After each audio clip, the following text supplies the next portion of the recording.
E aí, pessoal, tudo bem? Sejam todos bem-vindos a mais um vídeo do canal Gabriel Ribeiro Otomista. E o vídeo de hoje vai ser polêmico, mas vai ser bom, porque vai ser um vídeo em que eu vou falar acerca do maior problema do Brasil e ao mesmo tempo da única solução que o nosso país tem. Porque se você mora no Brasil, certamente você está insatisfeito com a nossa situação atual, mas é claro que se você for perguntar na rua, acredito que 9 a cada 10 brasileiros vão dizer que o maior problema do Brasil é a corrupção, são os políticos, é a política nacional no geral. E é óbvio que também dentro desse grupo vai ter uma grande divisão, porque ao mesmo tempo em que uns vão dizer que o maior problema do Brasil são os conservadores, são os direitistas, são os neoliberais, ao mesmo tempo, são os bolsonaristas, ao mesmo tempo, vai ter o outro grupo que vai dizer que o maior problema do Brasil é o Lula, é a Dilma, é o PT, é a esquerda, é o comunismo, enfim. Só que eu vou mostrar aqui o porquê que o maior problema do Brasil não é político. O maior problema do Brasil é o problema cultural. Na verdade, a falta de cultura que há no Brasil, mas nós já iremos chegar lá. Eu só vou pedir antes para que você deixe o seu like, porque uma coisa que eu tô notando aqui é que os meus vídeos, eles às vezes acabam tendo muita view, só que não tem muito like. Por exemplo, eu tenho um vídeo que tem mais de 200 views, mas tem acho que só 20 likes. Então só 10% acabou dando like. Então eu peço para que isso mude, para que você já deixe seu like aqui no vídeo. E nós iremos começar já com aquilo que eu falei. O grande problema do Brasil é a falta de cultura. Na verdade, é a falta da alta cultura. Lembra que vocês viram meu vídeo sobre alta cultura versus baixa cultura? O que eu fiz logo após eu ter postado esse vídeo? Foi ter feito um short no qual eu estava garantido que a alta cultura não era racista, não era classista, não era eurocentrista, que nem muitas pessoas falam. A alta cultura é aquilo que eleva o ser humano ao seu grande estado espiritual, que eleva o homem na sua inteligência, na sua moralidade, na sua seriedade, nas suas virtudes, o torna mais adulto, mais responsável. Isso que é a alta cultura. A baixa cultura é aquilo que rebaixa o homem aos seus níveis mais animalescos, mais bestiais, que torna o homem menos homem. Foi isso que eu disse. Então a alta cultura não tem nada a ver com classe, não tem nada a ver com nacionalidade, com etnia, nada, nada, nada, nada. A alta cultura, ela pode vir de qualquer lugar, do Brasil, Estados Unidos, África, Ásia, Europa, pode vir de qualquer lugar que for. A questão é que a alta cultura ela foi produzida especialmente na Europa, porque é lá que veio os grandes escritores, os grandes filósofos, os grandes intelectuais, compositores, arquitetos, poetas, enfim. Mas é claro que também foi de lá que começou a vir a grande corrupção moral e intelectual que nós estamos vendo hoje, mas que especialmente está impregnada na história do Brasil. Porque o Brasil ele é um país um pouco tardio. O Brasil ele foi descoberto em 1500 e nessa época a própria alta cultura já estava um pouco começando a se deteriorar na Europa, estava começando a ocorrer a reforma protestante, né, no século da reforma protestante que eu estou dizendo. Começou a vir um pouco os ideais iluministas, estava ainda lá no início, teoria do Estado moderno, estava começando também a vir um pouquinho lá do positivismo, porque eram as raízes dos renascentistas. Enfim, então o Brasil ele já estava vindo com uma cultura um pouco deteriorada, mas quem quis mudar isso foram os jesuítas, porque eles quiseram realmente vir para o Brasil para trazer outra cultura para os indígenas aqui.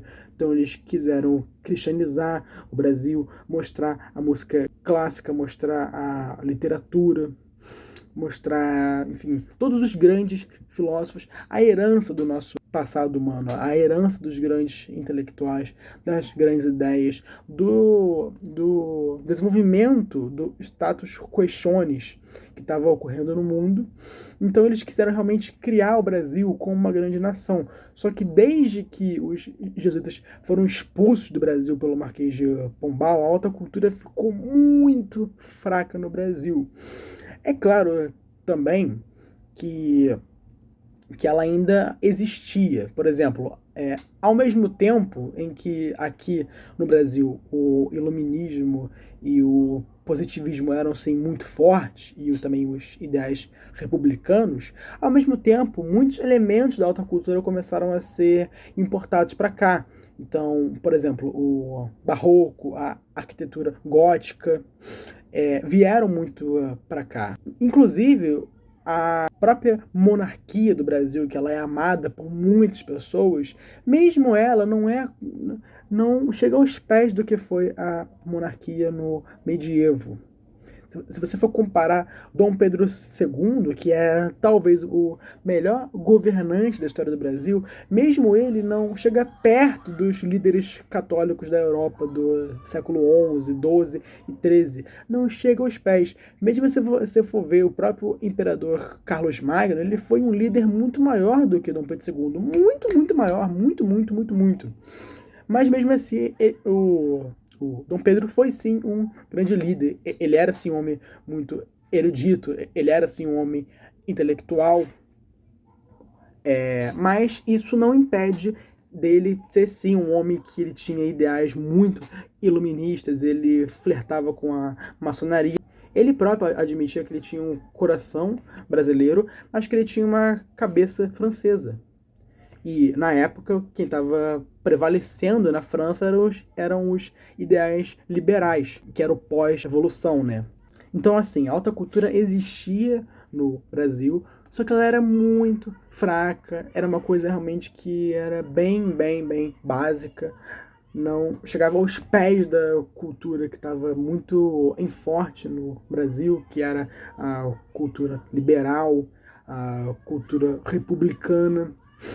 Só que isso foi uma coisa que acabou mudando um pouco na primeira metade do século XX, porque essa época, assim, começou a surgir grandes intelectuais, grandes nomes aqui no Brasil, como, por exemplo, Machado de Assis, Lima Barreto, Otto Maria Carpo, Heitor Villa-Lobos, Manuel Bandeira, Graciliano Ramos, Mário Ferreira dos Santos, Gilberto Freire, enfim, começaram a surgir grandes intelectuais, grandes nomes da alta cultura.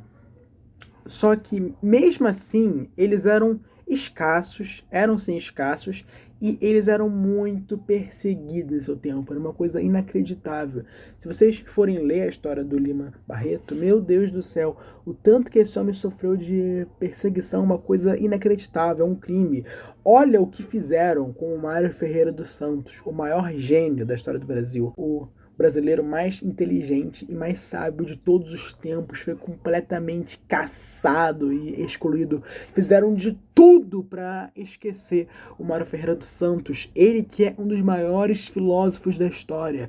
O Mário Ferreira dos Santos, ele tá no nível de Aristóteles, de Shakespeare, São Tomás, Dante. E os caras quiseram excluir ele completamente. O Mário Ferreira dos Santos, ao menos na época dele, ele era assim bastante lido, bastante estudado. Só que ele era, né, após a morte dele, o cara foi totalmente caçado, completamente. Você vê um acadêmico, um universitário estudando a obra dele, lendo, fazendo teses, trabalhos, investigações. Não. Isso é uma coisa inacreditável. Assim, se fosse em qualquer outro país, o Mário Ferreira dos Santos estaria sendo profundamente estudado há gerações e não teriam chegado na metade da obra dele. Ainda teria muita coisa para estudar, muita coisa para se analisar, porque a obra do Mário é uma coisa assim vasta, densa demais. É uma coisa que os outros países precisam conhecer. O Mário Ferreira dos Santos, ele é conhecido agora, especialmente no Brasil, porque agora sim, graças à internet, ele está começando a ficar um pouco mais conhecido. Ainda assim está muito devagar, está muito pouco, muito escasso, mas está assim, começando a ficar mais conhecido. Só que a urgência é que os outros países comecem a conhecer o Mário, porque ele é um gênio, ele é um grande pensador, ele é um orgulho para a história do Brasil. Se vocês forem ver aí, tem dezenas de sociólogos que eles são completamente adorados, glorificados, estudados, dão títulos de doutorado para ele, deixam ele com o título da Academia Brasileira de Letras, mas aí você vai ver, o cara é um completo idiota, o cara não escreve nada com nada, ele só repete chavão, ele lê uma obra do Marx, do Foucault, do Adorno, ele adapta para a realidade brasileira. É só isso que ele faz. E os caras não leem nada do Gilberto Freire, que ele sim é o maior sociólogo da história do Brasil. Não leem nada dele e preferem ficar com sociólogozinhos de lixo, cara. Lixo, lixo, lixo, que não agreguem nada pra gente, nem intelectualmente, nem moralmente. É uma coisa inacreditável. Às vezes eu penso que o Brasil merece estar do jeito que está, pela quantidade de autores que são geniais e que nós ignoramos e nós colocamos gente inútil, gente lixo no lugar deles. Uma coisa absurda. Mas aí que tá. Mesmo assim, como eu falei, tinha sim grandes intelectuais na primeira metade do século XX. Com a segunda metade, acabou. Morreu a alta cultura no Brasil. Morreu. Não se fazia mais grande literatura no Brasil. Não se faz mais literatura no Brasil. Não se faz mais.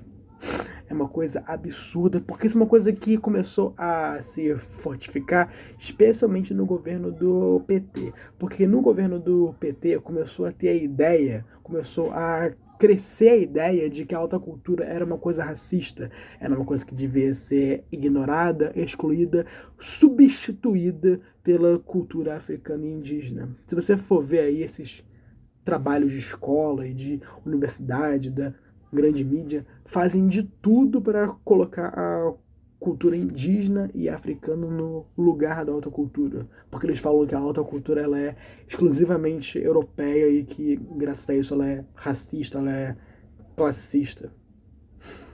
Mas, cara, é o que eu já falei. Qualquer um pode ser instruído na alta cultura. Você pode ser um indígena, você pode ser um africano. Se você for instruído na alta cultura, você vai se elevar, você vai se tornar um homem mais sério, mais inteligente, mais adulto, mais responsável, com um senso de moralidade mais ampliado, com um senso estético e imaginativo muito mais aprimorado. Você vai se elevar completamente. Mas não, o que eles querem é substituir isso, ignorar isso. Isso foi o cúmulo, ao ponto de que um cara aí, há alguns anos, ele disse que funk é superior a Johann Sebastian Bach. Eu não estou zoando, você pode agora pesquisar isso que você vai ver. E assim, tem várias pessoas que concordam com esse cara, universitários, grandes jornalistas, generais militares, vários. Esses caras da elite brasileira, tudo tá puxando saco disso, tudo quer acabar com a nossa alta cultura. E o primeiro a notar isso foi o professor Olavo de Carvalho, porque o Olavo, ele deu aula para muita gente, inclusive gente da elite brasileira, para grandes empresários, para políticos, para generais militares. Então ele conhecia a cabeça dessas pessoas. E você acha que alguma delas está se importando com isso? Tá nem aí. O Brasil acha que o problema a ser resolvido é unicamente político, social e econômico. Mas foi o que eu já falei aqui no meu canal. Nós nunca iremos conseguir resolver os problemas atuais do Brasil se a gente focar antes nos problemas políticos e sociais, antes do que os culturais. Isso é uma coisa que o Dr. Enéas Carneiro ele já falava, que nós temos que investir no homem brasileiro, para ele evoluir e se tornar alguém realmente digno, alguém mais inteligente, mais sério, mais moralizado, mais adulto, mais responsável. Isso que nós temos que fazer. Nós temos que mostrar as ideias de Aristóteles, Platão, Santo Agostinho, São Tomás, Olavo, Mário Ferreira dos Santos, Leibniz, Schelling, Chesterton, Roger Scruton, Mises. Nós temos que ler as grandes obras de Shakespeare, Dante, Virgílio, Homero, Dostoiévski. Temos que ouvir as grandes composições de Bach, Mozart, Beethoven, Paganini, Sibelius, Vivaldi, Chopin, Liszt. É isso que nós temos que fazer. Nós temos que começar a incrementar a alta cultura no Brasil, mudar também o jeito que nós contamos a história do Brasil, porque a história do Brasil contada nas escolas é uma forma patética, uma forma burra, imbecil. Por exemplo, Dom João VI, a gente vê ele só como um cara gordo e comilão. É só isso que nós vemos ele. Dom Pedro I, a gente vê ele só como um cara mulherengo. É assim que a história do Brasil é ensinada pra gente. A única solução para o Brasil é começar a incrementar de volta e realmente a alta cultura no Brasil. É fazer o brasileiro se tornar um povo civilizado, porque o brasileiro, ele é sim um povo animalesco, bestial. O brasileiro, ele tem o mesmo nível de civilização do que um cachorro. O Brasil não tem a perspectiva eterna da eternidade. Ele vive só nos momentos atuais, só respondendo aos estímulos externos, só vivendo no que acontece agora e alguns poucos anos atrás. Ele não tem a visão total da história. E esse é o grande problema, essa limitação mental que nós, brasileiros, acabamos sentindo. E esse é o grande problema máximo do Brasil, e a única solução para isso é inverter o jogo. É começar realmente a ensinar a alta cultura para todos os brasileiros. E é isso. Bom, gente, espero que vocês tenham gostado. Se vocês gostaram, deixem o seu like, se inscreva no canal, compartilhe esse vídeo para seus amigos e familiares. E é isso. Até o próximo vídeo.